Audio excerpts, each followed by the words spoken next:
دوسری بات یہ کہ آپ صلی اللہ علیہ وسلم کو اللہ تعالیٰ نے اس طرح کیوں رکھا کہ آپ صلی اللہ علیہ وسلم نے کسی انسان سے پڑھنا لکھنا نہ سیکھا؟ اس کی وجہ کیا ہے؟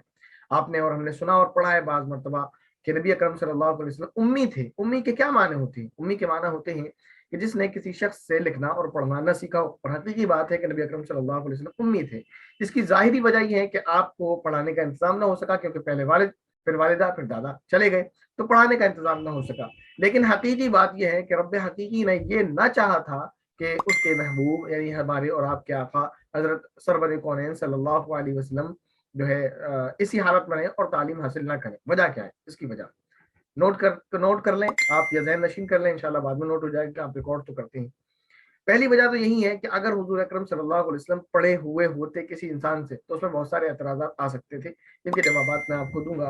نہ پڑھنے کا کیا فائدہ، کیوں نہیں پڑھایا اللہ تعالیٰ نے؟ ایک وجہ بیسک اور ظاہری وہ یہ ہے کہ عرب میں عام طور پر پڑھنے لکھنے کا رواج نہیں تھا. اس زمانے میں بھی حضور اکرم صلی اللہ علیہ وسلم کے زمانے میں عرب میں کل 5 یا 7 لوگ لکھنا پڑھنا جانتے تھے، اتنی بڑی تعداد میں. تو آج اگر حضور اکرم صلی اللہ علیہ وسلم نے لکھنا پڑھنا نہیں سیکھا تو اس میں کوئی جو ہے عیب کی بات نہیں، پہلی بات یہ، کیونکہ سارا معاشرہ ہی ایسا تھا. لیکن پھر سوال ہو سکتا ہے کہ کیوں نہیں سیکھا، یا کیوں اللہ تعالیٰ نے اس کا انتظام نہیں کیا؟ اس کا جواب یہ ہے کہ اگر حضور اکرم صلی اللہ علیہ وسلم پڑھنا لکھنا جانتے تو بہت سارے اعتراض ہو سکتے تھے. پہلا یہ اللہ تعالیٰ نے پہلے یہ سمجھے اللہ تعالیٰ نے کیوں نہ چاہا کہ آپ پڑھتے، اس لیے کہ اگر نبی اکرم صلی اللہ علیہ وسلم کا کوئی استاد ہوتا تو اللہ تعالیٰ نے یہ چاہا کہ ان کا کوئی استاد نہ ہو، ان کا استاد خود میں ہوں، کوئی انسان ان کا استاد نہ ہو. تو یہ نبی اکرم صلی اللہ علیہ وسلم کا امی ہونا، آپ امی تھے لیکن معاذ اللہ جاہل نہیں تھے، آپ سب سے زیادہ عالم تھے، سب سے زیادہ اللہ تعالیٰ نے علم دیا آپ کو، دنیا میں سب سے زیادہ آپ کو علم سے نوازا. امی کا مطلب یہ ہے کہ جس نے کسی انسان سے پڑھنا لکھنا نہیں سیکھا. اور حقیقت ہے کہ اللہ رب العزت نے نبی کریم صلی اللہ علیہ وسلم کا کوئی استاد نہیں بنایا، بلکہ خود اللہ تعالیٰ نے نبی پاک صلی اللہ علیہ وسلم کو پڑھنا لکھنا سکھایا. تو یہ نبی پاک صلی اللہ علیہ وسلم کے لیے شان کی بات ہے، نہ کہ نقص کی. پہلی بات. دوسری بات یہ کہ نبی پاک صلی اللہ علیہ وسلم کو اللہ تعالیٰ نے بچپن میں ایسا کیوں رکھا؟ ایسا اس لیے رکھا کہ والد، والدہ، دادا سب کی پرورش سے آپ صلی اللہ علیہ وسلم نے کسی کا بھی احسان انسانوں کا نبی پاک صلی اللہ علیہ وسلم پر نہیں رکھا، اور کسی کے بھی احسان سے آزاد رکھا. تو جس طرح جسمانی پرورش آپ صلی اللہ علیہ وسلم کی اللہ رب العزت نے بغیر والد، بغیر والدہ کے اور بغیر کسی اور رشتہ دار کے فرمائی، اسی طرح اللہ رب العزت نے یہ چاہا کہ میں آپ صلی اللہ علیہ وسلم کی روحانی پرورش بھی اسی طرح فرماؤں کہ آپ کا کوئی استاد نہ ہو. ایک بات. دوسری بات یہ کہ اگر حضور اکرم صلی اللہ علیہ وسلم کا کوئی استاد، کوئی ٹیچر ہوتا، تو یہ بات آپ جانتے ہیں کہ شاگرد کتنا ہی علم والا کیوں نہ ہو، لیکن اس کا جو استاد ہوتا ہے، جو ٹیچر ہوتا ہے، وہ علم میں اس سے زیادہ بڑھ کر ہوتا ہے.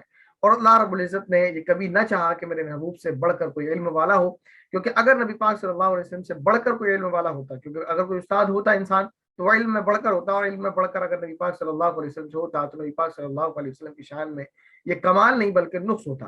اس لیے اللہ رب العزت نے کسی شخص کو ایسا نہ بنایا جو نبی پاک صلی اللہ علیہ وسلم کا استاد ہوتا. اس کے بعد اگر نبی پاک صلی اللہ علیہ وسلم کسی سے پڑھنا لکھنا سیکھ لیتے، کوئی استاد ہوتا نہ ہوتا یہ بات چیز الگ ہے.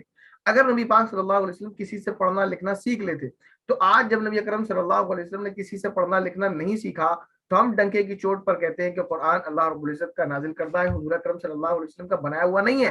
جبکہ آج بھی کافر لوگ اعتراض کرتے ہیں اسلام دشمن کے، تو نعوذ باللہ محمد صلی اللہ علیہ وسلم کا گھڑا ہوا کلام ہے. اگر حضور اکرم صلی اللہ علیہ وسلم نے کسی انسان سے پڑھا لکھا ہوتا اور آپ پڑھنا لکھنا جانتے ہوتے تو یہ تو ڈیفینیٹلی ان کا اعتراض ہوتا اور ہم اس کا جواب نہیں دے سکتے تھے. آج ہم یہ کہتے ہیں کہ حضور اکرم صلی اللہ علیہ وسلم تو نہ لکھنا جانتے تھے نہ پڑھنا جانتے تھے. تو جس نے کبھی کسی انسان سے لکھنا اور پڑھنا نہ سیکھا ہو وہ اتنا فصیح و بلیغ کلام کیسے کر سکتا ہے جس کی کوئی مثال نہیں ہے، جس کو کوئی آج تک ٹکر نہیں دے پایا، چیلنج جس کا آج تک کوئی قبول نہیں کر پایا. اور اگر پڑھنا لکھنا جانتے ہوتے تو وہ یہی کہتے کہ یہ پڑھے لکھے تھے اس لیے انہوں نے ایسا کلام لکھ ڈالا یا ایسا کلام بنا ڈالا. ایک بات. دوسری بات یہ کہ نبی اکرم صلی اللہ علیہ وسلم نے جو تعلیمات پیش کی ہیں بعض وہ قرآن میں ہیں، بعض احادیث میں ہیں، لیکن کیونکہ نبی کریم صلی اللہ علیہ وسلم نے کسی انسان سے پڑھنا لکھنا نہیں سیکھا تھا تو آج ہم یہ کہتے ہیں کہ نبی اکرم صلی اللہ علیہ وسلم کے پاس جو سارا علم تھا وہ خدائی علم تھا، خدا کا عطا کیا ہوا تھا. اگر آپ نے کسی سے لکھنا پڑھنا سیکھا ہوتا تو کوئی یہ کہہ دیتا کیونکہ یہ پڑھنا لکھنا جانتے ہیں تو انہوں نے توریت پڑھی، زبور پڑھی، انجیل پڑھی اور دوسری آسمانی کتابیں پڑھی ہیں، اس سے پڑھ پڑھ کر یہ دین کی باتیں یا کام کی باتیں یا عقل کی باتیں یا دانش مندی کی باتیں یا حکمت کی باتیں ہم کو بتاتے ہیں، یا دوسرے مذاہب کی کتابیں پڑھ کر یا دوسرے جو ہے علماء کی، دوسرے دانشوروں کی، دوسرے حکماء کی کتابیں پڑھ کر ہم کو بتاتے ہیں، ان کے پاس اپنا کچھ نہیں ہے۔ کیونکہ نبی کریم صلی اللہ علیہ وسلم نے کسی سے لکھنا پڑھنا نہیں سیکھا تھا، آپ کے پاس اگر کوئی بک اس طرح آ جاتی، آپ کے پاس کوئی پیپر آ جاتا تو آپ اسے پڑھ نہیں سکتے تھے، بلکہ آپ اپنے صحابہ سے پڑھواتے تھے۔ آپ کو کوئی خط لکھنا ہوتا تو آپ اسے خود لکھ نہیں سکتے تھے، بلکہ اپنے صحابہ سے لکھواتے تھے۔ قرآن کریم بھی آپ نے خود نہیں لکھا، بلکہ ایک جماعت کو تیار کیا، اس نے قرآن کریم لکھا اور آپ بولتے تھے، ان کو سناتے تھے اور وہ لکھتے تھے۔